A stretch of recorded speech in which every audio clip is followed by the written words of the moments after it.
Hey guys, hope so you are doing well. तो आज मैं जिस ड्रामे की एक्सप्लेनेशन करने वाली हूँ उसकी स्टोरी बहुत ही अमेजिंग एंड इंटरेस्टिंग है।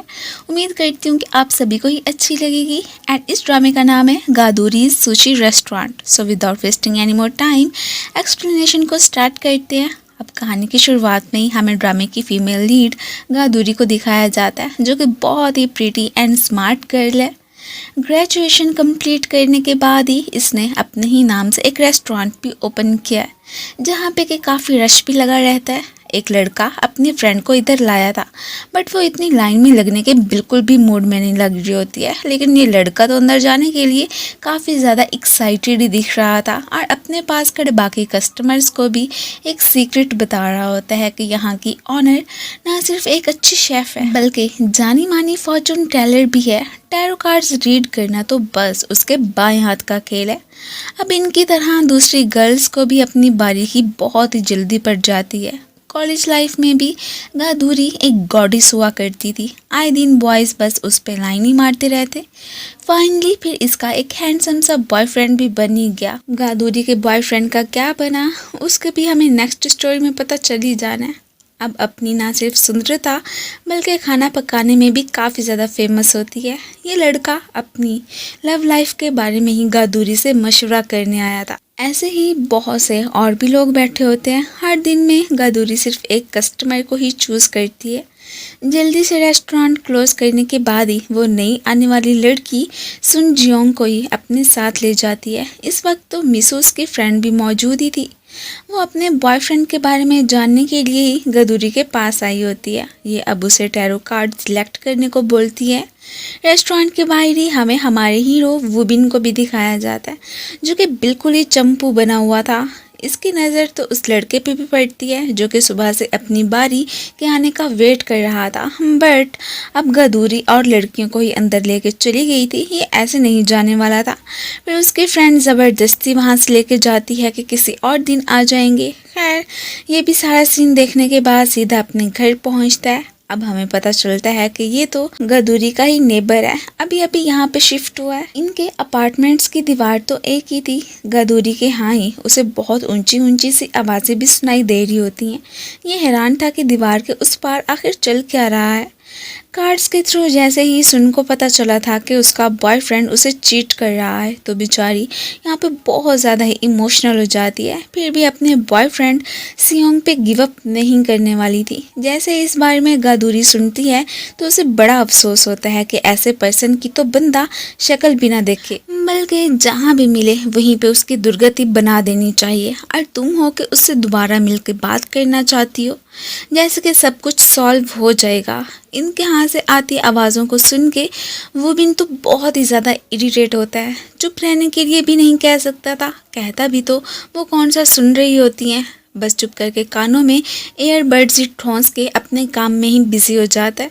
नेक्स्ट डे एक अलार्म बजने से ही वुबिन की आंख खुलती है, जो कि उसका नहीं बल्कि उसकी नेबर गादुरी का ही बज रहा था। ये तो फिर अपने ऑफिस जाने की तैयारी करने में ही बिजी हो गया था। वैसे हमारा हीरो है काफ़ी हॉट एंड हैंडसम। ये एक बहुत बड़ी कंपनी का ही सीईओ है। इतनी यंग एज में इतना सक्सेसफुल बनना उसकी लाइफ की बहुत ही बड़ी अचीवमेंट थी। हमारी हीरोइन भी अब उठ चुकी थी, जितना के रेडी होने में इनर्जेटिक हमारा हीरो लग रहा था, ये तो उससे बिल्कुल ऑपोजिट ही होती है। अब नेक्स्ट ही वुबिन को अपनी कंपनी में ही दिखाया जाता है। वो असिस्टेंट उसे कुछ डिटेल्स वगैरह ही बता रहा था, और ये भी कि अपने प्रोडक्ट की शूटिंग के लिए मैंने तो 5 मॉडल्स की लिस्ट भी तैयार कर ली है। फाइनल डिसीजन तो आपका ही होना है कि किसे सिलेक्ट करते हैं। उसे तो एक बहुत ही cute, beautiful and sexy girl की ही तलाश थी कि वही हमारे लिए एकदम परफेक्ट रहेगी। अब तभी हमें गादुरी को भी दिखाया जाता है, जो कि इसी की कंपनी के बाहर ही आ चुकी होती है। यहाँ पे शायद वो कल रात वाली लड़की के बॉयफ्रेंड को देखने के लिए आई थी, क्योंकि कल उसे पता चला था कि वो इसी कंपनी में ही जॉब करता है। तभी फ्लैशबैक में दिखाया जाता है कि उस लड़की ने तो इसे उसकी फ़ोटो भी दिखा दी थी, और इसे तो यहाँ पे सुन की फ्रेंड मिसू पे ही शक होता है कि हो ना हो ये कुछ छुपाने की कोशिश कर रही है। वेल, उसे एक टैरो कार्ड चूज़ करने को बोलती है, वो कर भी देती है। अब जैसे वो उसे बताती है कि तुम्हारा वाला टैरो कार्ड सही नहीं आया है, इसका मतलब है कि तुम टू फेस्ड हो। वैसे ऊपर से तो इनोसेंट बनने की कोशिश करती हो, लेकिन तुम्हारे मन में क्या चल रहा है ये तो खैर तुम ही बेहतर जानती होगी। ये सब सुनते ही मीसू की शक्ल तो देखने वाली होती है और अचानक ही उसे इधर सुन के बॉयफ्रेंड की कॉल भी आने लगी थी। अब तो फिर इसके शक में तो और ज़्यादा इजाफा हो जाता है। बस फिर इसीलिए ही वो उसके बॉयफ्रेंड से बात करने के लिए इस कंपनी के बाहर ही पहुँच आई थी। यहाँ पे अब खुद को एक नॉवल राइटर कह के इंट्रोड्यूस करवाती है कि मैं WBC कंपनी में ही काम क्या करती थी। उसे देखते ही हमारा हीरो तो स्माइली करने लगा था। उसे तो अपने लिए जो मॉडल चाहिए होती है उसके लिए ये लड़की तो एकदम परफेक्ट ही लग रही होती है। इवन कि उसमें खो ही जाता है और डायरेक्ट उसे उसका नंबर भी मांगने लगा था। वो हैरान तो होती है, खैर उसे अपना नंबर देने के लिए फिर मान ही गई थी।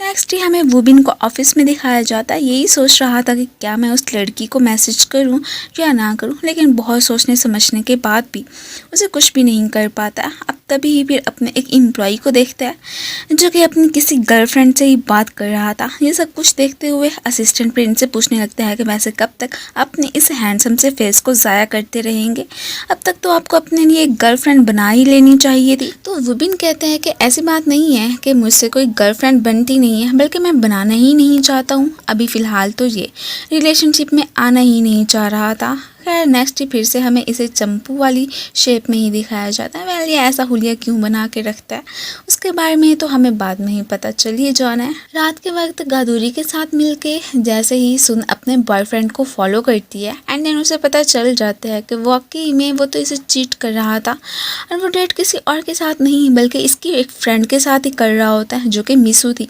ये सब कुछ देखते हुए बेचारी काफ़ी ज़्यादा इमोशनल हो जाती है और इसी के साथ ही गादूरी को भी अपना फ्लैशबैक याद आ जाता है कि कैसे ही एक दिन वो जैसे जा रही थी तो उसने देखा था कि उसका बॉयफ्रेंड भी उसे चीट करने की कोशिश कर रहा था।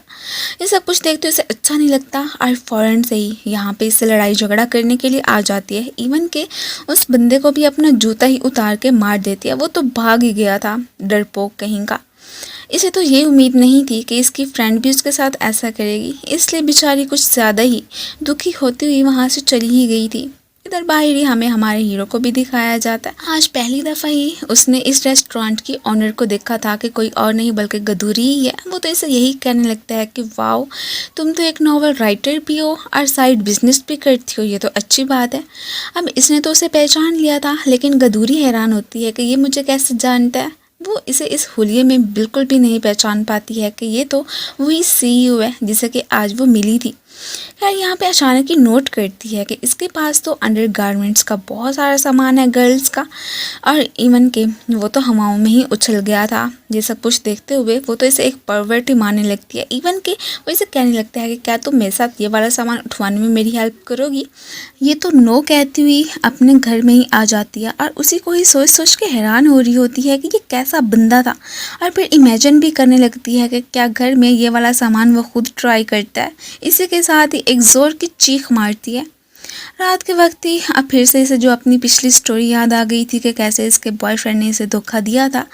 उसके लिए काफ़ी ज़्यादा ड्रिंक करती है, सॉन्ग्स भी गाती है। ये सब कुछ तो ये सुन के हमारा हीरो तो बहुत ही ज़्यादा परेशान हो जाता है कि अब मैं इस लड़की को कैसे चुप कराऊं। उसे लग रहा था कि थोड़ी देर में ही चुप कर जाएगी, बट ना ऐसा तो नहीं होता है। फिर से अपने कानों में एयरबड्स ही ठोंस लेता है। अगले दिन ही बेचारा फ्रेश कहाँ उठता है, अब तो उसकी हालत ही ख़राब थी। अब इसे देख के ही गदूरी से इसकी हेलो हाई भी हो जाती है। वो समझ रही थी कि शायद कोई न्यू ही इस पास वाले घर में ही ट्रांसफ़र हुआ है, क्योंकि पहले तो उधर कोई भी नहीं रहा करता था। थोड़ी देर के बाद इसे रेस्टोरेंट में सुन का मैसेज मिलता है कि आज मैं अपने बॉयफ्रेंड और अपनी ही फ्रेंड से मिलने के लिए जा रही हूँ, क्या तुम मेरे साथ चलोगी। खैर इसी के साथ ही ये फिर से अपनी पुरानी मेमोरीज़ में खो जाती है कि कैसे उसकी भी एक फ्रेंड हुआ करती थी। अब जैसे ही सारे बॉयज़ की नज़रें गदूरी पे होती थी, ये बहुत ही जल भुन जाती है, और साथ ही साथ उसका एक हैंडसम सा बॉयफ्रेंड था। वो दोनों काफ़ी हैप्पीली लाइफ गुजार रहे थे। ये सब कुछ तो उस वजह से बिल्कुल भी बर्दाश्त नहीं हो रहा था। वो ऊपर से जैसे कि मीठी मीठी बातें करती है कि मैं तो तुम्हारी बहुत अच्छी फ्रेंड हूँ, वैसे बिल्कुल नहीं थी। एक दिन खैर ऐसे ही इसके बॉयफ्रेंड ने आके उसे कह दिया था कि सॉरी, हमें अब ब्रेकअप कर लेना चाहिए। मेरी माँ एक फॉर्चून टेलर के पास गई थी और उसने बताया था कि अगर मैं तुम्हारे साथ ऐसे डेटिंग करता रहा तो उसके बाद ही मैं तो मर ही जाऊँगा, इसलिए मैं चाहता हूँ कि हम दोनों को ब्रेकअप कर लेना चाहिए। और ये सब कह के इस बेचारी का दिल तोड़ के वो तो वहाँ से चला ही गया था। नेक्स्ट डे हमें सुन को ही दिखाया जाता है जो कि अपने एक्स बॉयफ्रेंड के पास पहुंच आई होती है कि मैंने नहीं सोचा था कि तुम मेरे साथ ऐसा करोगी, और इवन कि मेरी बेस्टी के साथ मिल के ऐसा। इमोशनल हो जाती है। ये सब कुछ देखते हुए इसके बॉयफ्रेंड सियोंग को अच्छा नहीं लगता है कि एक मिनट, ये जो तुम अब हर वक्त रोती धोती रहती हो ना, ये सब कुछ तो बिल्कुल भी मुझसे बर्दाश्त नहीं होता है, इसलिए हम तुम्हें ये सब नहीं बता रहे थे। इवन कि इससे पहले कि उसे और ज़्यादा बुरी बातें सुनाता, ऊपर से तभी ही फिर गदूरी की एंट्री हो जाती है। उसके मारने से पहले ही इसने कुछ खा के इसके मुंह पे ही दे मारी थी और उसके बाद सीधा ही इस पे गुस्सा करते हुए वहाँ से चली जाती है कि आइंदा के बाद तुम दोनों मुझे अपनी शक्ल भी मत दिखाना। खैर नेक्स्ट सीन में अब वुबिन को दिखाया जाता है कि जो कि आज खाना खाने के लिए इसी के रेस्टोरेंट ही पहुंच आया था। फिश वगैरह ऑर्डर करवाने के बाद यहीं पे ही काम करने के लिए बैठ जाता है। इस वक्त वो काफ़ी सोबर भी लग रहा था। ये हैरान होती है कि वैसे इतना लग नहीं रहा है कि ये ठरकी भी हो सकता है। अब अचानक ही इधर ही उसकी फ्रेंड एंड उसके एक्स बॉयफ्रेंड की एंट्री हो जाती है। वो तो उसे देख के एकदम सरप्राइज रह गई थी। खैर वो जो तो जानबूझ के इसे जलाने के लिए ही इधर आई होती है कि इसे भी पता चले कि ये लाइफ में कुछ भी अचीव नहीं कर पाई है। इवन कि इसका बॉयफ्रेंड तक अब मेरे पास है। अब इसका एक्स बॉयफ्रेंड तो हैरान ही था कि वाह, मैंने तो हमेशा से ही सोचा था कि तुम ज़रूर कुछ अलग करोगी। मुझे तो यकीन ही नहीं था कि तुम एक रेस्टोरेंट की ऑनर हो और इसे बहुत अच्छे से चला रही हो।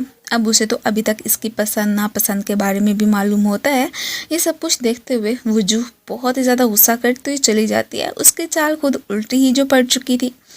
अब इधर जो कुछ अभी अभी हुआ था वो सब कुछ वुबिन देख रहा था एंड उसे पता चल जाता है कि ओहो, तो इसका मतलब है कि ये उसका एक्स बॉयफ्रेंड था एंड देन उसने इसे चीट किया था। वो फिर भी से कुछ नहीं कहता एंड अपना ऑर्डर लेके वहाँ से चले ही गया था। इसी के साथ ये फिर से अपने पास्ट की मेमोरीज में खो जाती है कि कैसे उस दिन जब इसने देखा था कि वो इसकी बेस्टी के साथ है, इवन कि इसकी बेस्टी ने भी गदूरी को देख लिया था और जानबूझ के ही इसके सामने ही इसके बॉयफ्रेंड को उसने किस कर ली थी। ये बेचारी बहुत ज़्यादा इमोशनल हो गई थी कि ठीक है, मैं मानती हूँ कि मैं प्रीटी भी थी, लेकिन कम से कम उसे मुझे यूँ छोड़ना तो नहीं चाहिए था।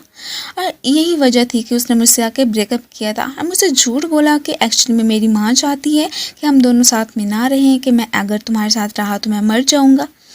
इधर ही से इमोशनल होते हुए एक लड़का भी देख रहा होता है। खैर अब यहाँ पे सारे ही काफ़ी ज़्यादा परेशान होते हैं कि आखिर इस लड़की को हो क्या गया, इतना ऊंचा ऊंचा क्यों रो रही है। इसी के साथ ही ये फ्लैशबैक तो ख़त्म हो जाता है। अब नेक्स्ट ही हमें मुँह को ही दिखाया जाता है जो कि वुबिन से पूछ रहा था तो क्या फिर आपने उस लड़की से कांटेक्ट किया था जिसे कि नंबर दिया था। ये कहता है कि नहीं कर पाया हूँ। खैर फिर थोड़ी देर के बाद ही हमें गदूरी को ही दिखाया जाता है जो कि कुछ ग्लासेस एंड साथ साथ एक कैप पहन के काम करने में ही मसरूफ़ थी। ये दो चीज़ें उसे उस दिन बस में ही किसी लड़के ने दी थी। वो तब तो उसकी शक्ल नहीं देख पाई थी, काफ़ी ज़्यादा इमोशनल जो थी, और इसी तरह से ही सबके सामने एम्बैरस होने से बच भी गई थी। वो हैरान तो होती है कि ये किसने आखिर मुझे दी थी और आज तक वो उस लड़के को तलाश भी नहीं कर पाई है। इधर जैसे ये साइकिलिंग कर रहा होता है तो असिस्टेंट मुँह इसके पीछे पीछे और ये भी कहता है कि वैसे एक लड़की ने मुझे डंप कर दिया, तो क्या आप मेरे साथ आज के दिन ड्रिंक करने के लिए चलेंगे। काफ़ी क्यूट से फेस भी बनाता है, लेकिन वो तो इसे इग्नोर करता हुआ वहाँ से चला ही गया था कि मेरे पास कोई भी टाइम नहीं है। रेस्टोरेंट में हमें फिर से इसकी फ्रेंड वुजू को ही दिखाया जाता है जो कि अपनी शादी का इनविटेशन कार्ड ही से देने के लिए आई थी। ये कहती है कि अगर तुम दिल से मुझे बुला रही हो तो ज़रूर मैं आऊँगी, लेकिन ऊपर से ऐसे ही मुझे बुलाने के लिए आई हो तो ऐसा मुमकिन नहीं हो सकता। यहीं पे ही तभी हमारे हीरो की भी एंट्री हो ही जाती है जो कि खाना खाने के लिए आया था। ये उसे काफ़ी ज़्यादा क्रिटिसाइज़ करने लगती है कि हाँ वैसे अभी तक तो मुझे लगता है कि तुम सिंगल ही हो, तुम्हारा कोई भी बॉयफ्रेंड नहीं बना है, कैसे बनता, तुम हो ही ऐसी। खैर उस बेचारी को तो ऐसे ही खामा में बहुत सारी बातें सुना देती है। ये सब कुछ देखते हुए वुबिन को अच्छा नहीं लगता। वो इसका बॉयफ्रेंड बनने का ही प्रिटेंड करने लगा था। अब जैसे कि वो नाटक कर रहा होता है ये भी उसमें शामिल हो जाती है। उनसे बहुत सारे क्वेश्चंस पूछती है जिनका कि ये उल्टा जवाब तो देते हैं, लेकिन फिर जैसे तैसे करके इस बात को कवर भी करने में कामयाब हो ही गए थे। अब तभी वूबिन को फॉलो करते करते मूवी आ गया था और इसके पास से खड़ी एक लड़की को देख के हैरान होते हैं कि बॉस अभी क्या कह रहे थे कि ये उनकी गर्लफ्रेंड है। वूबिन इशारे से उसे बताने की कोशिश करता है कि यहाँ पे हम जस्ट नाटक कर रहे हैं, उसे कुछ समझ नहीं आती है। वो तो जस्ट अब गदूरी के पास आके उसे खुद से इंट्रोड्यूस करवाने लगा था कि मैं वूबिन का असिस्टेंट हूँ, ये एक बहुत ही बड़ी कंपनी के प्रेसिडेंट है। इससे पहले कि मजीद कुछ और कहता, ये तो उसे लेता हुआ वहाँ से चला जाता है। ये भी उन्हें गुड बाय कहती रह जाती है और इसने उसका इनविटेशन कार्ड नहीं लिया था तो वो ज़बरदस्ती इसकी पॉकेट में डाल के इसे गुड बाय कहती हुई चली ही गई थी। बाहर आके मुँह ने तो इसका सर ही खपा दिया होता है कि क्या सच में आपकी एक गर्लफ्रेंड थी, आपने इस बारे में मुझे क्यों नहीं बताया है।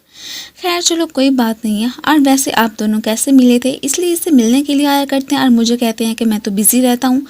इन सारी बातों को छोड़ें, अभी क्यों ना आप, भाभी और हम तीनों मिल के ड्रिंक करने के लिए चलते हैं, प्लीज़ मान जाए ना।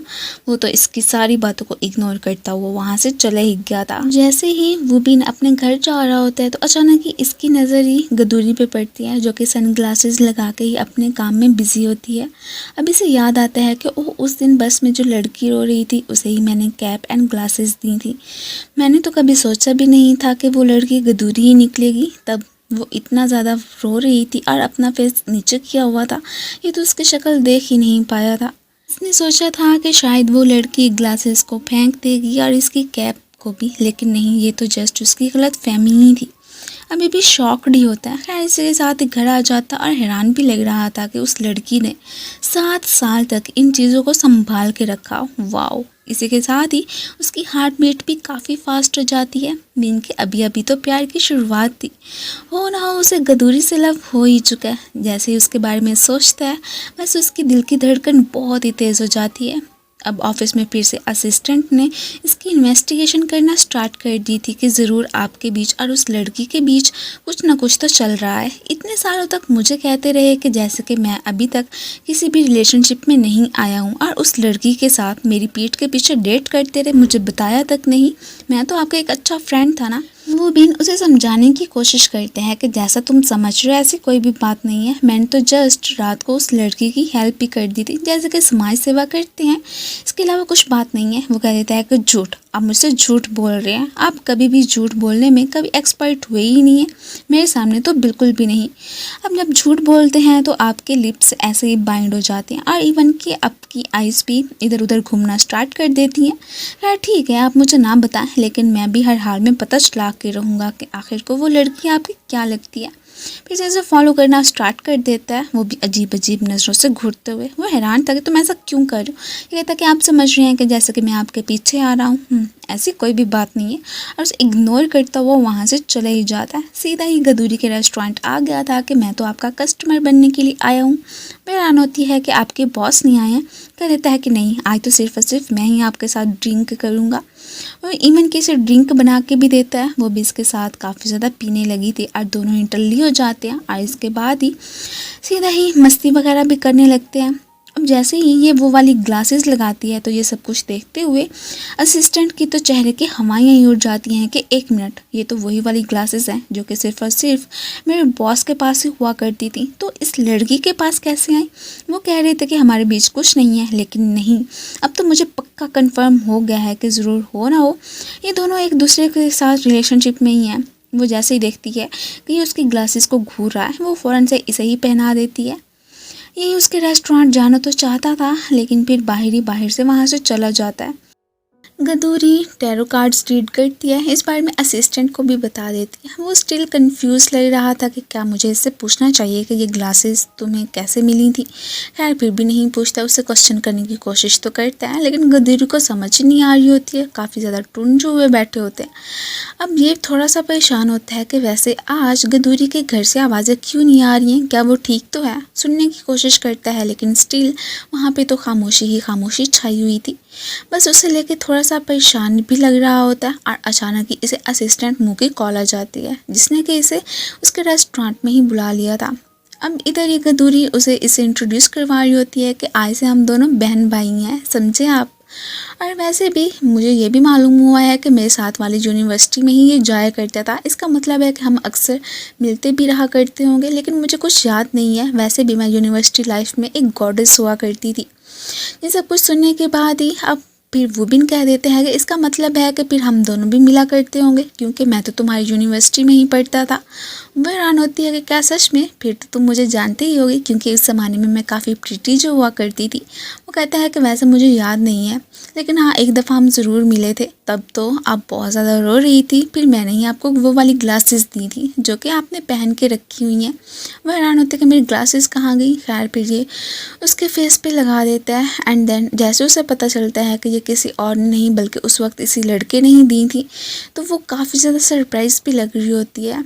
अब खैर थोड़ी देर के बाद ही उसका नशा टूट गया था। दोनों ही फिर से बातें करने में बिजी होते हैं। मुँह तो खैर इस वक्त तक वहाँ से जा ही चुका था।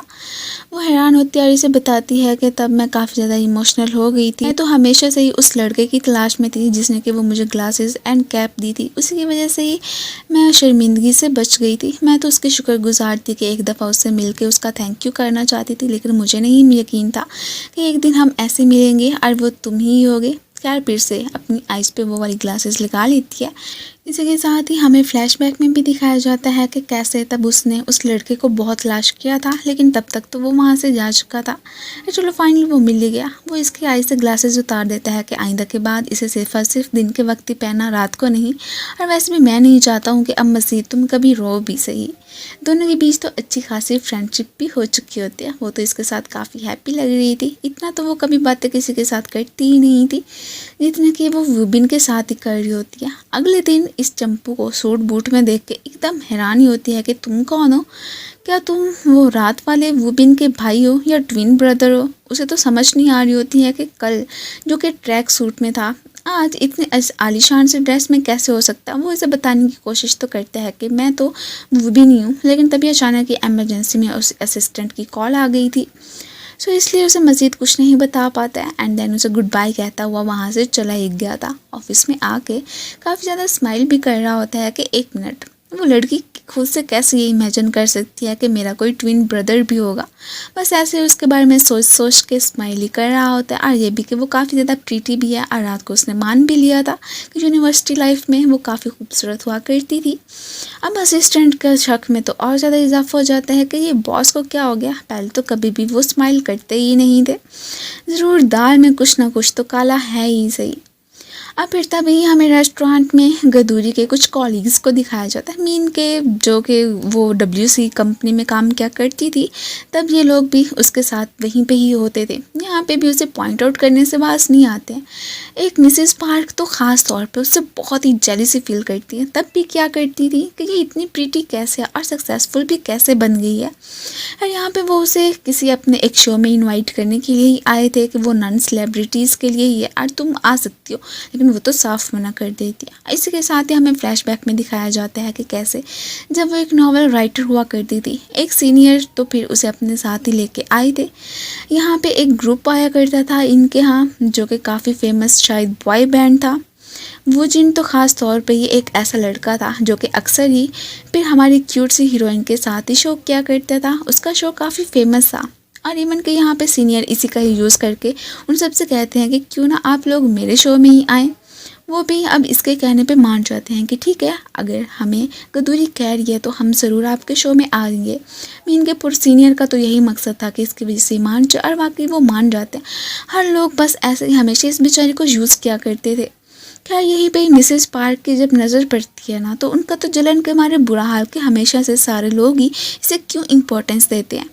ये बेचारी उन सब के लिए कॉफ़ी लेके आई थी और ये उसे पॉइंट आउट कर देती है कि ये तो बहुत ज़्यादा ठंडी है, तुम्हें दूसरे लोगों से टाइम मिले तो ये सब कुछ काम करो ना। इस बेचारी को बहुत ज़्यादा बुरा लगता है कि मैं हमेशा दिल से इनके काम किया करती हूँ, बट नहीं, ये लोग तो कभी भी मैं शुक्रगुजार होंगे ही नहीं। So back to the present, अभी भी उसे बातें सुनाने में बात नहीं आ रही होती है। उसे अपने पास पे बिठा के इवन के प्रोड्यूसर भी कहते हैं कि क्या तुम हमारे शो में आ सकती हो, हम बस तुमसे यही बात करने के लिए आए थे, लेकिन ये तो साफ मना कर देती है। ये सब सुन के मिसेस पार्क का तो पारा हाई हो जाता है कि तुम तो पहले के जैसे ही एकदम सेल्फिश हो। इसी दौरान ही अपने साथी को भी जख्मी कर देती हैं। अब तभी इतने में ऊपर से वुबिन की भी एंट्री हो जाती है। वो तो ये सारा सीन देखे एकदम सरप्राइज था। खैर फिर एक्सक्यूज करता हुआ चला ही जाता होता है और यहाँ पे मिसेस पार्क जो कि इसे पहचान गई थी कि ये तो फ़िला कंपनी का सीईओ है और इतने कैजुअल ड्रेस में यहाँ पे आया। ज़रूर इसका मतलब है कि जैसे कि बैक टाइम में पीर गडूरी के साथ अक्सर ही लड़कों का रिलेशनशिप रहा है, तो ज़रूर इनके बीच भी कुछ होना ही है। उसके बारे में भी मैं हर हाल में मालूम करके ही रहूँगी। ये खाना लेने की बजाय काफ़ी सारी ड्रिंक्स ही ले लेता है और बस ऐसे ही वहाँ से जाने ही लगा था और ये लोग भी उसे गुड बाय कहते हैं कि हम ज़रूर तुम्हें फिर से मिलने के लिए आएंगे। ये फिर से अपने पास्ट में खो जाती है कि कैसे एक मीटिंग में इसने सुना था कि ये लोग उसी के करैक्टर के बारे में बात कर रहे होते हैं कि कभी गडूरी का रिलेशनशिप प्रोड्यूसर के साथ होता है और कभी देखो कि वो जो एक बॉय बैंड है उसमें जो एक लड़का है वुजी उसके साथ भी फिर रही होती है। मीन के ये तो बस ऐसे ही है, करैक्टर लेस कहीं की, अपनी ब्यूटी का नाजायज़ फ़ायदा उठाने की ही कोशिश कर रही है। ये सब कुछ सुन के इस बेचारी को बहुत ही हर्ट हुआ था। खैर फिर तभी पता नहीं अब ये इसने वो वाली जॉब क्यों छोड़ी थी, उसके बारे में ही बाद में पता चल जाएगा। अचानक इसकी नज़र वुबिन पे पड़ जाती है जो कि इस वक्त खाना लेके जाने की बजाय ड्रिंक की लेके जा रहा था। ये भी उसे अब आज के दिन ही खुद ही खाना डिलीवर करने का सोचती है। जैसे ही उसके घर पे पहुंचती है तो वहाँ पे फिर से लड़कियों वाला सामान देख के एकदम हैरान कि आखिर ये लड़का करता क्या रहता है। और तभी वो नहा के जो आया था अपनी बॉडी पे सिर्फ उसने टॉवल ही लिपेटा होता, इसे अपने सामने एकदम देख के एकदम शॉक्ड कि तुम इधर क्या कर रही हो। खैर फिर उसे बता देता है कि तुम्हें मिसअंडरस्टैंड करने की ज़रूरत नहीं है, मैं एक अंडरगारमेंट्स कंपनी का ही सीईओ हूँ, तो इसलिए ये सारा सामान तो मेरे पास पड़ा ही रहता क्योंकि ये हमारी कंपनी के प्रोडक्ट्स वगैरह जो होते हैं अब उसे समझ आ जाती है। खैर इसने अपना बिजनेस कार्ड भी उसे दिखा ही दिया था। वो इससे अपोलोजाइज़ कर रही थी कि मुझे ऐसा नहीं सोचना चाहिए था। फिर से अपनी वाइल्ड इमेजिनेशन में खो जाती है। अब जो इमेजिन कर रही थी हमें तो साफ नज़र आ रहा होता है।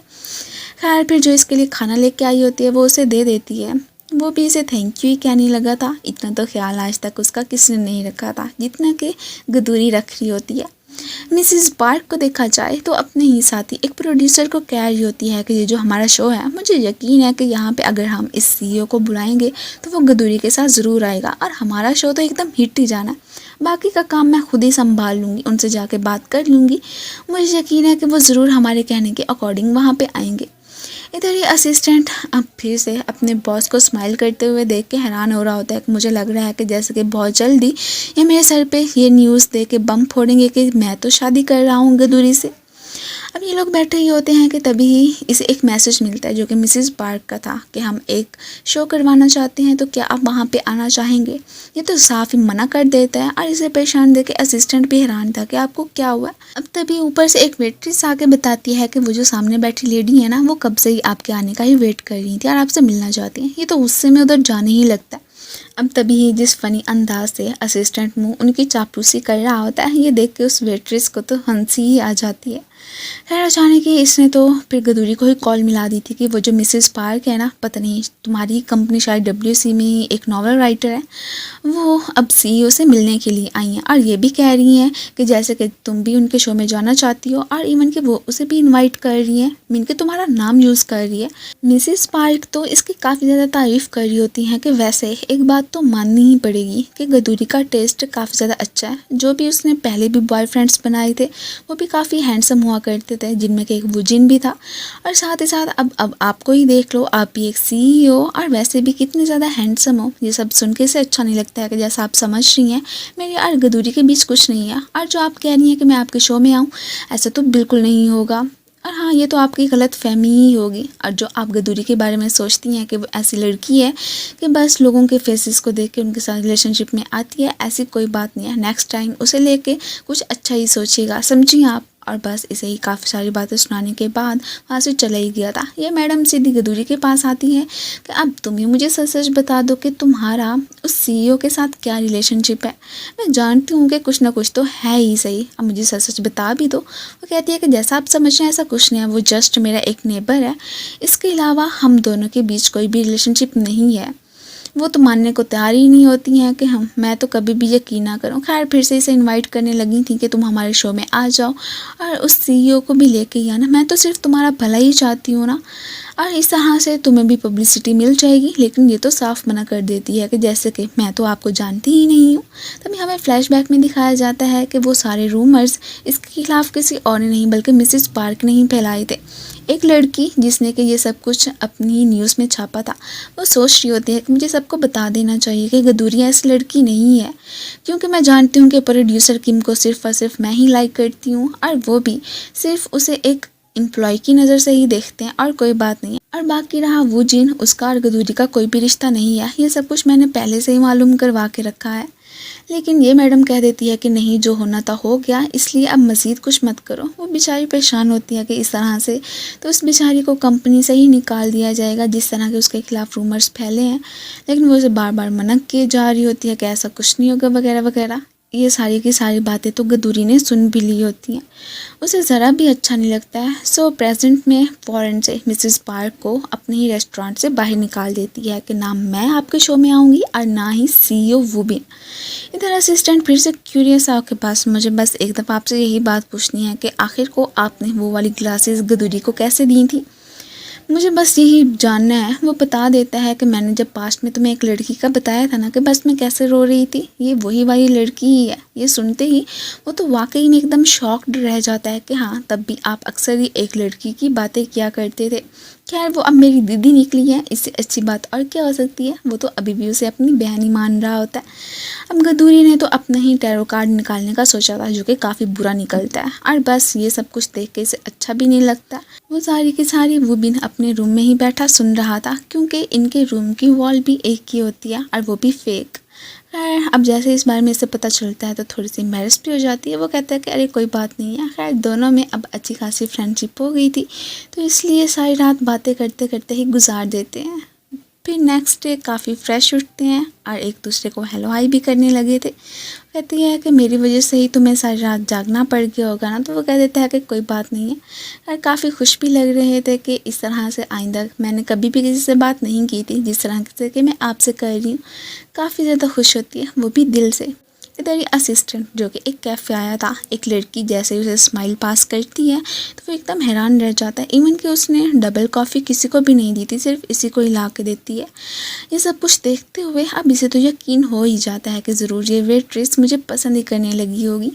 ये अपना कुछ सामान लेके जैसे ही जा रही होती है तो अचानक ही फिसल के वो गिर जाता है और तभी एक हैंडसम से लड़के ने आके इसकी हेल्प कर दी थी। अब इसे बता रही होती है कि मेरा एक रेस्टोरेंट है, तुम अपनी गर्लफ्रेंड को वहाँ पे लेके आ सकते हो। वो कहता है कि वैसे मेरी गर्लफ्रेंड को रेस्टोरेंट में फ़िश खाने का शौक़ तो नहीं है, लेकिन ज़रूर मैं अपने फ्रेंड्स को लाने की कोशिश करूँगा। अब तभी असिस्टेंट उस लड़की वाली खुशखबरी देने के लिए इसके पास आया ही था कि इस लड़के को देख के हैरान, और फिर इसे कहने लगता है कि वैसे मुझे लगता है कि जैसे मैंने आपको कहीं देखा है, लेकिन बस मुझे याद नहीं आ रहा है। और वो तो एक्सक्यूज़ करता हुआ वहाँ से चला ही गया था। ये उसे बता रहा होता है कि आज रेस्टोरेंट में मुझे एक लड़की मिली है, वेट्रेस काफ़ी ब्यूटीफुल है और इवन के मुझे लगता है कि हम दोनों की किस्मत जुड़ी हुई है। खैर, अब जैसे ही इसे लेकर रेस्टोरेंट पे आती है तो बाहर ही बहुत ज़्यादा रश लगा हुआ था। ये हैरान होती है कि क्या ये कस्टमर्स हैं, लेकिन असिस्टेंट कहता है कि नहीं, मुझे ऐसा नहीं लग रहा। नेक्स्ट सीन में इन दोनों को अब वुबिन की कंपनी में ही दिखाया जाता है। वो फिर इनसे पूछ रहा होता है कि तुम लोगों को क्या हुआ। वैसे अब सारी कहानी शुरू से ही बताने लगा था कि कैसे मैं रेस्टोरेंट में बैठा हुआ था, एक वेट्रेस ने मुझे स्माइल पास की, एक कॉफ़ी ला के दी, और इस बार मैं जैसे ही अपनी दीदी को बताने के लिए गया तो वहाँ पे मैंने सामने से देखा कि एक हैंडसम सा लड़का उनके साथ था। ये सुनते ही ये जेलिस के एक मिनट, कौन सा लड़का, क्या तुम मुझे बताओगी। वो कह देती है कि हाँ, वो तो बस एक पासर ही था, मेरी सब्जियाँ गिर गई थी तो बस उनको उठाने में उसने मेरी हेल्प कर दी थी। ये अब रिलीफ फील करता है कि ओह अच्छा, अब चलो आगे कहानी सुनाओ। वहाँ फिर से स्टार्ट हो जाता है कि फिर हम दोनों रेस्टोरेंट पे पहुँचे। वहाँ पे तो रिपोर्टर्स की भीड़ लगी हुई थी और वो तो मेरी दीदी के इर्द गिर्द मंडलाने ही लग गए थे। किसी ने न्यूज़ छाप दी थी कि वो जिनकी गर्लफ्रेंड एक्चुअली में गदूरी ही है। वो बस इसे कंफर्म कर रहे होते हैं और ये भी पूछने लगे थे कि क्या सच में आपकी खातिर ही वो जिनने अपना शो छोड़ दिया वगैरह वगैरह। उन सारी बातों से तंग आके ही मैं तो फिर फ़ौरन से इसे लेके अब इधर ही पहुँच आया था, क्योंकि हमारे पास कहीं और जाने का रास्ता भी नहीं था। अब बैठे ही होते हैं कि अचानक इसे इसकी फ्रेंड एक पिक्चर सेंड करती है कि मुझे यकीन है कि इसमें तुम्हारी थोड़ी बहुत हेल्प हो जाएगी, क्योंकि तुम्हारी ये न्यूज़ किसी और नहीं बल्कि मिसेस पार्क ने ही छापी है। ये सब कुछ देख के इसे तो बहुत ज़्यादा गुस्सा आ जाता है। तभी ही हमें फ्लैशबैक में दिखाया जाता है कि वाकई में ये सारा करतूत किया धरा किसी और का नहीं बल्कि मिसेस पार्क का ही था। इसने तो उससे जाके बदला लेने का सोच लिया था कि अब मैं चुप नहीं बैठूंगी। वो इससे कहता है कि क्या मैं तुम्हारे साथ चल सकता हूँ, इस तरह से अगर तुम्हें कुछ मोटिवेशन मिले तो अच्छी बात है। वो मना कर देती है कि थैंक यू, लेकिन मैं उनसे जाकर खुद ही निमट लूँगी। नेक्स्ट सीन में इसे WC कंपनी के बाहर ही दिखाया जाता है कि जैसे कि पास्ट में भी मिसेस पार्क के फैलाए रूमर्स की वजह से ही इस बेचारी को यहाँ से फिर निकाल ही दिया गया था, लेकिन आज वो चुप नहीं रहने वाली थी। यहाँ पे सारे इसे देख के एकदम सरप्राइज होते हैं कि वाओ काफ़ी प्रीटी लग रही है यार। ये तो काफ़ी गुस्से में ही मीटिंग रूम में पहुँचती है जहाँ पे कि मिसेस पार्क बैठी हुई थी, और आते ही इसने तो उन पे अटैक भी कर दिया था कि आपकी वो सब मेरे साथ करने की हिम्मत भी कैसे हुई। अब नेक्स्ट सीन में ही हमें इन तीनों को इसी के ही रेस्टोरेंट में बैठे हुए दिखाया जाता है। मुँह तो ये सुनने के लिए काफ़ी एक्साइटेड लग रहा था कि आखिर को आपने फिर मिसेस पार्क को क्या कहा था कि वो शांत हो गई थी। अब ये उसे पूरी स्टोरी सुनाने लगती है कि कैसे ऑफिस में जाके मैंने उसकी दुर्गत बनाई थी, एंड देन ये भी कहा था कि तुम्हें क्या पता है कि तुम जो करतूत करती फिरती हो उसके बारे में हमें कुछ भी मालूम नहीं है। इवन कि ना सिर्फ मेरे खिलाफ बल्कि तुमने तो सबके खिलाफ ही रूमर्स फैलाए हुए हैं, और मेरे पास तो एविडेंसेस भी मौजूद हैं। वो कह देती है कि ऐसा हो ही नहीं सकता है, कोई प्रूफ है तो मुझे दिखाओ। ये भी कह देती है कि ठीक है, फिर हम लोग अदालत में ही मिलते हैं। और इवन के फिर से उसे डराती हुई धमकाती हुई वहाँ से चली ही गई थी। ये सब सुनते ही मुँह तो स्माइल ही करने लगता है, इवन के वुबिन भी कि वाओ दीदी आपने तो कमाल कर दिया। इससे पहले कि उसे हक करता ये तो पाँव मार के उसे पीछे कर देता है। और ये सब कुछ देखते हुए वो तो स्माइल ही करने लगी थी, और ये ऐसे प्रिटेंड करता है कि जैसे कि इसने कुछ किया ही ना हो। मुंह तो जाने से पहले इन दोनों के हाथ में हाथ देके ही जाता है। ये सब कुछ देखते हुए काफ़ी ऑकवर्ड भी फील करने लगे थे। अब उसे कहता है कि क्या तुम मेरे साथ वॉक पे चलने के लिए रेडी हो, हम दोनों क्यों ना मिलकर थोड़ी देर टहलकदमी करने के लिए चले जाते हैं। वो भी मान ही गई थी। अब दोनों जैसे वहाँ से जा रहे होते हैं तो ये उसका हाथ पकड़ने की कोशिश करता तो है, लेकिन नहीं, ऐसा करने की इसमें हिम्मत ही नहीं होती है।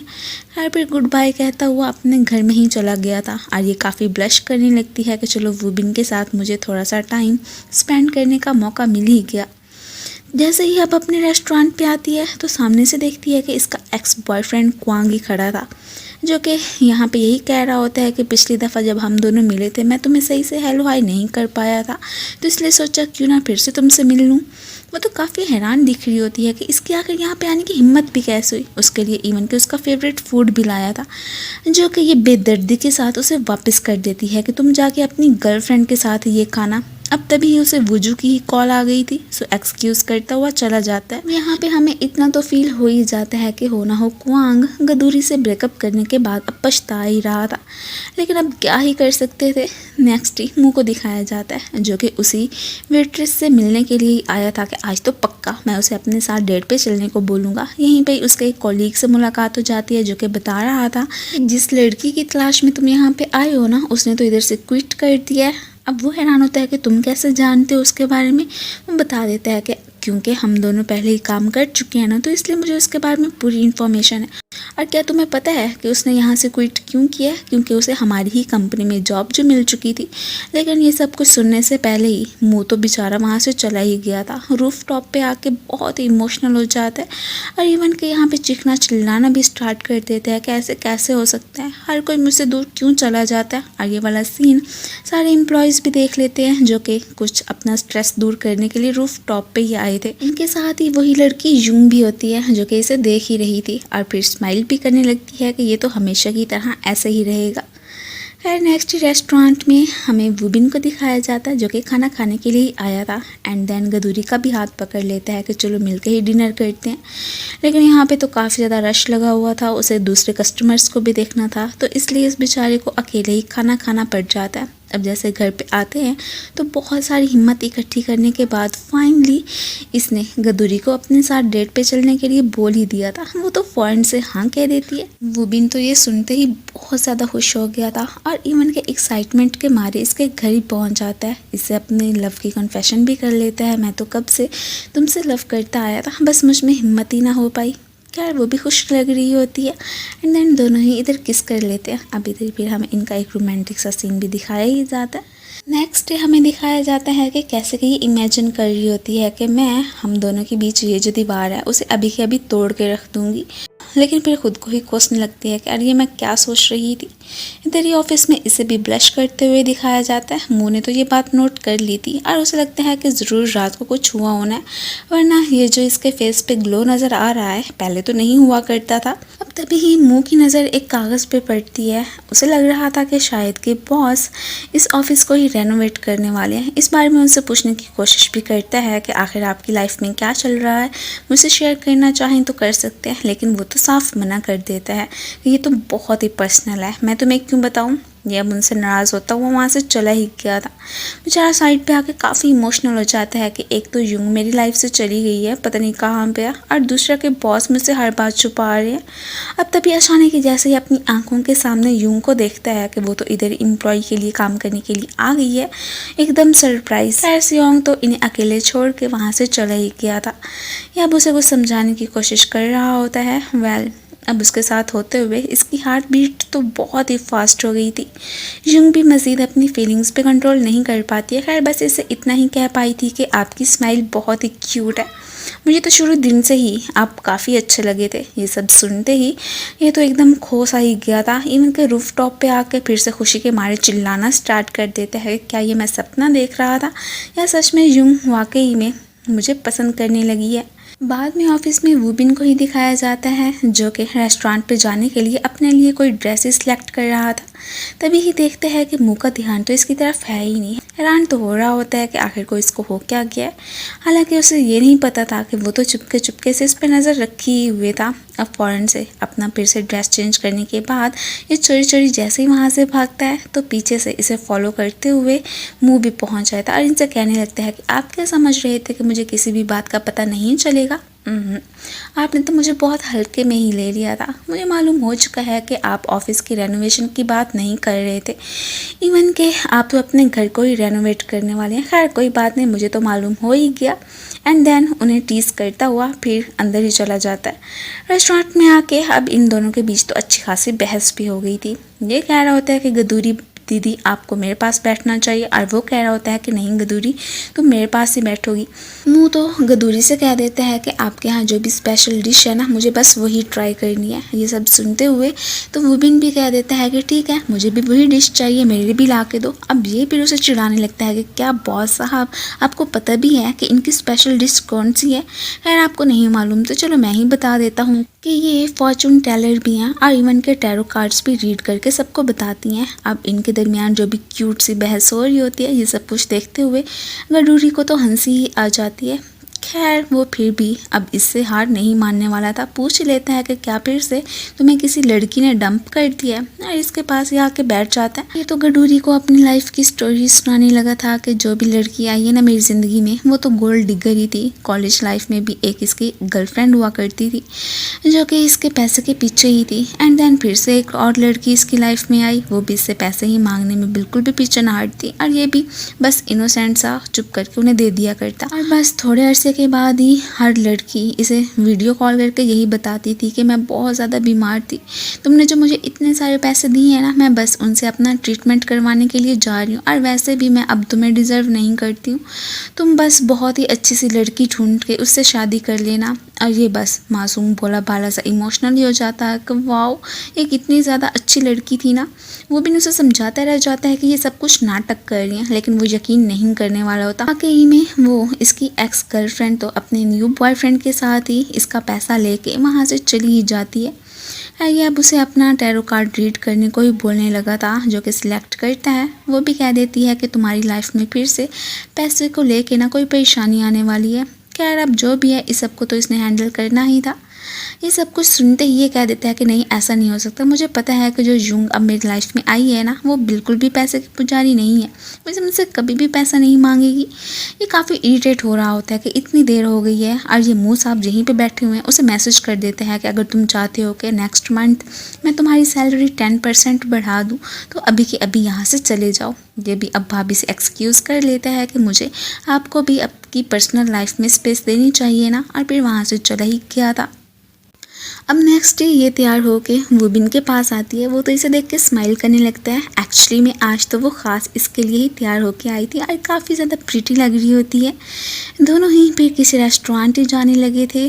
अभी नेक्स्ट डे ही हमें वुजू और उसके ही बॉयफ्रेंड कुआंग को दिखाया जाता है, जो कि आई तो इससे मिलने के लिए ही थे, लेकिन ये तो अपना रेस्टोरेंट बंद करके वूबिन के साथ डेट पे ही गई होती है। अब ये कह रहा होता है कि चलो कोई बात नहीं है, वो यहाँ पे नहीं है तो हमें यहाँ से चले जाना चाहिए, लेकिन वो जो नहीं जा रही होती है कि बहुत जल्द हमारी शादी होने वाली है। मैं बस एक दफ़ा उससे मिलकर बताना चाहती थी। वैसे मुझे एक बात तो बताओ, सुबह से तुम मुझे अवॉइड करने की कोशिश कर रहे हो, कहीं ऐसा तो नहीं है कि मुझसे पहले ही तुम आके उससे मिल के जा चुके हो। वो कह देता है कि ऐसी कोई बात नहीं है, और वैसे भी मैं यहाँ पर इस वक्त कोई भी लड़ाई झगड़ा नहीं करना चाहता हूँ। चुप करके यहाँ से चले जाते हैं, ये ना हो कि इस वक्त गदूरी आके हमें यूँ लड़ाई झगड़ा करते हुए देख ले। इधर ही इन दोनों को डेट करते हुए ही दिखाया जाता है। दोनों काफ़ी हैप्पी लग रहे थे, और यहाँ पे वूबिन की स्माइल तो बहुत ही ज़्यादा क्यूट होती है। दोनों क्वालिटी टाइम स्पेंड करते हैं। इवन के गदूरी ने अपनी लाइफ में जितनी खुशियाँ नहीं भी देखी थी, वो भी इसके साथ मिलकर उसे देखने का मौका मिल ही जाता है। काफ़ी ज़्यादा खुश होती है, और घर में भी आके स्माइल ही करने लगी थी। और ये ऑफिस में मगन अपने काम में बिजी, ये सब कुछ देखते हुए ना मुँह को अच्छा नहीं लगता है कि ये क्या बात हुई। वैसे भी आप मुझसे हर बात छुपाने की कोशिश कर रहे हैं, ऊपर से ये भी नहीं पूछते हैं कि आखिर को मुझे क्या हुआ है वगैरह वगैरह। जैसे यहाँ से जा रहा होता है, अचानक ही उसे यूं का मैसेज आ जाता है कि क्या आप मुझसे मिलने के लिए रूफटॉप पे आ सकते हैं। ये भी फ़ौरन से बिल्कुल रेडी होके पहुँच जाया था। आज तो पक्का मैं उसे अपने साथ डेट पे चलने के लिए इनवाइट कर लूँगा। ये आकर उससे पैसे मांगने लगी थी। ये सुनते ही उसका तो दिल ही टूट जाता है। इवन कि उसकी दुनिया ही तबाह होकर रह गई थी कि इसका मतलब ये लड़की भी पैसे के पीछे ही थी। ऐसा नहीं हो सकता। बेचारा अफसर सा जैसे गडूरी के रेस्टोरेंट पे आता है, वो हैरान थी कि तुम्हें क्या हुआ है। इवन के सीईओ साहब तक उससे पूछ लेते हैं कि कोई बात है तो हमसे शेयर कर सकते हो, लेकिन ना, ये तो फिर ऐसे ही मुँह लटका हुआ फेस ले के वहाँ से चला ही गया था। अब ये फिर उसे कहता है कि क्यों ना तुम भी मेरा कोई टैरो कार्ड रीड करके मुझे बताओ। वो भी इसके कहने के अकॉर्डिंग एक पढ़ने ही लगी थी। वेल ये कह देते हैं कि तुम्हें ना ये काम नहीं करना चाहिए। तुम्हें पता है इस वक्त तुम बहुत ज़्यादा प्रीटी लग रही हो। लोग अपनी लव लाइफ के बारे में जानने के लिए नहीं, बल्कि तुम्हारा ये सुंदर फेस देखने के लिए ही आते हैं। वो तो इसकी बातों पे हंसने लगती है। वुबिन की लाइफ तो अब शाइन ही कर रही होती है। ये सब कुछ जैसे उसे बताती है, वो तो स्माइल ही करने लगता है, और इवन के इसके क्लोज आके यहाँ पे उसे किस भी कर लेता है। नेक्स्ट अब जो भी सामान वगैरह खरीदने के लिए जाती है, ये भी उसके साथ जाता है, और इवन के लोग तो इसके कपल की बहुत ही तारीफ़ करते हैं। अब जैसे ही ऑफिस में बैठा हुआ था और अपने असिस्टेंट को चुप चुप देखता है, तो हैरान था कि तुम्हें हुआ क्या है, तुम मुझसे शेयर कर सकते हो। अब ऐसी भी क्या बात है। वो कह देते हैं कि देखें सीईओ साहब, पहले आपने कभी मेरे बारे में कुछ पूछा नहीं है, तो इसलिए बेहतर यही रहेगा कि आप पहले जैसे ही रहें, मुझसे कुछ भी डिस्कशन मत करें। वो बस आगे से चुप ही रह जाता है कि अब मैं इसे क्या ही कहूँ। वो फिर से अपना स्ट्रेस कम करने के लिए जैसे ही रूफ टॉप पर पहुँचता है, तभी सियोंग की एंट्री होती है, और साथ में यूंग भी थी, जो कि अपोलोजाइज़ कर रही थी कि मुझे उस दिन ऐसे ही फ़ौरन से आके आपसे पैसे नहीं मांगने चाहिए थे। उसे कुछ समझ नहीं आ रहा होता है कि आखिर चल क्या रहा है, ये मुझसे क्यों अपोलोजाइज़ कर रही है। अब तभी सियोंग उसे सारी बात का बता देता है कि एक्चुअली में इससे एक मिस्टेक हो गई थी। उस दिन आपको जो पे चेक मिला था वो आपका नहीं था, बल्कि बॉस का ही था। वो गलती से आपको मिल गया, और उसमें जो भी पैसे थे बस वही मांगने के लिए ही तो यूंग आई थी। ये फिर से माफ़ी मांगती है कि मुझे ऐसा नहीं करना चाहिए था। वो कह देते हैं कि कोई बात नहीं, एक रेस्टोरेंट पे आते हैं। ये तो रोना स्टार्ट कर देती है। वो इसे अपनी ग्लासेस पहनाने के साथ साथ फिर फाइनली अपने लव की कन्फेशन कर लेता है कि क्या तुम मेरे साथ डेट पे चलना चाहोगी। ये सुनते ही वो खुश हो जाती है। उसकी तो ऑब्वियसली सी बात है हाँ ही थी, और इस तरह से ये दोनों भी एक स्वीट सा कपल बन जाते हैं। नेक्स्ट सीन में ही अब हमें गदूरी को ही दिखाया जाता है, जिसने कि ये ऑफिशियली अनाउंसमेंट कर दी थी कि जिनके जो भी मसले वगैरह हैं वो मुझे मैसेज कर दे, मैं उन पे भी हल कर लूँगी। और इवन कि अपना ये फॉर्चून टेलिंग वाला काम तो इसने और भी बढ़ा दिया था। और दूसरी तरफ हमें असिस्टेंट को दिखाया जाता है, जो कि अपने बॉस से कहने के लिए आया था कि इस वीकेंड पे मैं बिज़ी रहूँगा क्योंकि मैंने डेट पे जाना है। वो भी कह देता है कि कोई बात नहीं है, तुम्हें छुट्टी चाहिए तो वो भी ले सकते हो। सीधा ही पहुँचता है गदूरी के रेस्टोरेंट, काम करने में उसकी हेल्प कर देता है। ये जैसे ही अब बाहर आके उस पर्सन को देखते हैं तो वो कोई और नहीं, एक्चुअली में इसी का ही एक्स बॉयफ्रेंड कुआंग ही होता है, जो कि अपोलोजाइज़ करने के लिए आया था कि मैंने बहुत सोचा है, लेकिन मुझे तुमसे माफ़ी मांग लेनी चाहिए थी। मैंने तो झूठ बोल के ही ही तुमसे ब्रेकअप किया था। मुझे नहीं पता था कि बाद में मुझे इतना ज़्यादा पछतावा होगा। अब मज़ीद मैं सह नहीं सकता था, तो इसलिए तुमसे सॉरी बोलने के लिए आ गया। इतने में ही इसे देखते हुए ऊपर से वूजी की भी एंट्री हो जाती है, जो कि यही कह रही थी कि तुम मुझे बिना बताए ऐसे यहाँ पे कैसे आ सकते हो, और वैसे भी मेरे कहने पे ही तुमने इससे ब्रेकअप किया था ना, और मेरी जगह पे अब तुम्हें अपोलोजाइज करने की कोई ज़रूरत नहीं है। बल्कि मैं खुद यही सोच रही थी कि एक न एक दिन ज़रूर इसके पास आके इससे माफ़ी मांग लूँगी। मैंने वाकई में उस वक्त गदूरी के साथ अच्छा नहीं किया था। काफ़ी ज़्यादा इमोशनल हो जाती है, और इवन के गदूरी भी। ये सब कुछ देखते हुए जैसे ही हुआंग उन्हें हक करने लगता है, तो ये फ़ौरन से उसे रोक देता है कि ऐसा मत करो। वो तो फिर इसे ही हक करके रोने ही लग गया था। खैर, अब इनके बीच जो भी मसले मसाइल थे वो तो हल हो ही चुके होते हैं। अब नेक्स्ट सीन में हमें गदूरी और वूबिन दोनों को ही बहुत ज़्यादा हैप्पी दिखाया जाता है। ये तो अपनी सुकून की ही ज़िंदगी गुजार रहे होते हैं। अब तो पक्का इन लोगों ने अपने बीच जो ये दीवार थी उसे भी ख़त्म करने का डिसाइड कर लिया था। और इसी के साथ ही इस ड्रामे की हैप्पी एंडिंग हो जाती है। Thank you so much for watching. So guys, आप लोगों को ये ड्रामा कैसा लगा मुझे कमेंट्स में ज़रूर बताइएगा। और हाँ, अगर आप लोगों को मेरी वीडियो अच्छी लगती है तो प्लीज़ इसे लाइक शेयर एंड कमेंट भी कर दिया करें। सो मिलते हैं फिर नेक्स्ट वीडियो में न्यू कहानी के साथ। तब तक के लिए गुड बाय एंड अपना ख्याल रखना।